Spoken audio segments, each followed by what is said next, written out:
లో ఈ 7 సూర్య దేవాలయాల్లో ఇప్పటికీ వీడని మిస్టరీ గురించి తెలుసుకుందాం.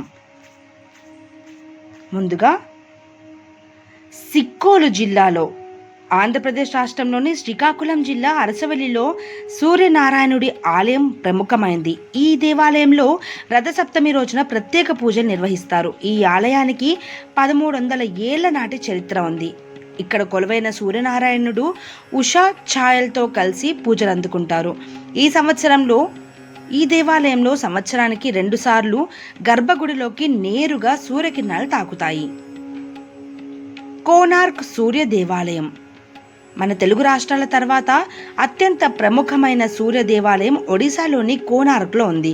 ఈ ఆలయాన్ని శ్రీకృష్ణుని కుమారులు సాంబ కట్టించారని చరిత్ర ద్వారా తెలుస్తోంది. ఇది చంద్రభాగ నది తీరాన ఉంది. ఈ ఆలయాన్ని రథం ఆకారంలో నిర్మించారు. ఈ ఆలయంలో ఇప్పటికీ వీడని ఎన్నో మిస్టరీలు ఉన్నాయి. ఇక్కడి ఆలయంలో ఉండే రథచక్రాలపై పడే నీడను బట్టి సమయాన్ని తెలుసుకోవచ్చంట. మొదేరా సూర్య దేవాలయం గుజరాత్ రాష్ట్రంలోని సూర్యనారాయణుని దేవాలయం కూడా బాగా ప్రసిద్ధి చెందింది. ఈ దేవాలయంలో హస్తకళలకు వాస్తు శిల్పాలు ఎంతో భిన్నంగా ఉంటాయి. సోలంకి రాజవంశానికి చెందిన భీమ్దేవ్ రాజు ఈ ఆలయాన్ని నిర్మించినట్టు చరిత్ర ద్వారా తెలుస్తోంది. జమ్మూ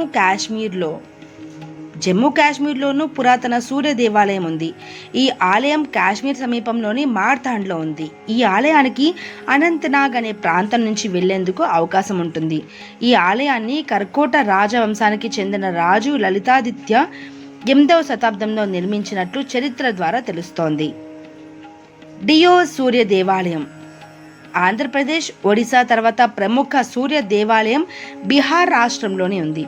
ఈ డియోసీరో దేవాలయంగా పిలిచే ఈ ఆలయంలోనూ అత్యద్భుతమైన ప్రత్యేకతలు ఉన్నాయి. ఇక్కడ ఉండే ఆలయంలో తూర్పు ద్వారం కాకుండా పడమర వైపుకు ఉంటుంది. ఈ ఆలయాన్ని త్రేతాయుగానికి సంబంధించిందిగా పెద్దలు చెప్తారు. ఇక్కడ సూర్యనారాయణుడు 3 రూపాల్లో దర్శనమిస్తాడు.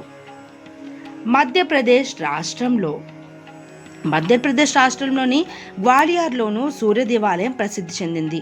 ఈ ఆలయం కోనార్క్ సూర్య దేవాలయం మాదిరిగానే ఉంటుంది. రథసప్తమి రోజున ఈ ఆలయానికి భక్తులు విశేష సంఖ్యలో తరలివచ్చి ప్రత్యేక పూజలు నిర్వహిస్తారు.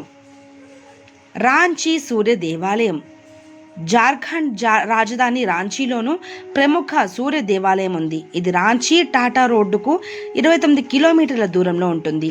ఈ ఆలయంలో 7 గుర్రాలపై వస్తున్న సూర్యుడిని మనం చూడొచ్చు.